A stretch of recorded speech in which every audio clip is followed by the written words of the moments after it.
Hello guys, আমি আবার আসলাম একটা ভিডিও নিয়ে। কারণ একটা ভিডিও এখানে আইছি আমরা একটা শোরুমে। তো এই যে আমার পিছনে যে গাড়িটা দেখতেছেন, এই গাড়িটা নিয়ে আইছি যে এই শোরুমে অল্প কাম করামো। তো এই শোরুমে আইসা দেখি যে শোরুমের আঙ্গের অবস্থা যে খারাপ, তার থেকে খারাপ হলো এই শোরুমের অবস্থা।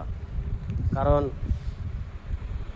এটা কোন জায়গায় ময়নাগুড়ি, মানে যেটা চেগরামান্দা রোড গেছে ওই রাস্তার মুখেই, মানে ময়নাগুড়ি পরে এটা। এই পোস্টারটা দেখেন, টাটা মোটরস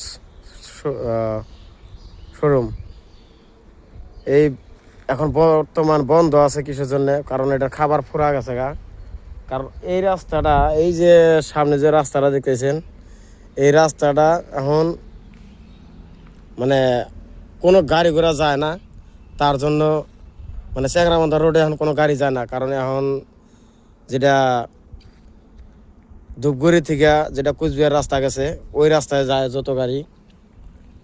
আর আমরা আজকে 3 দিন ধরে খাড়া রয়েছি।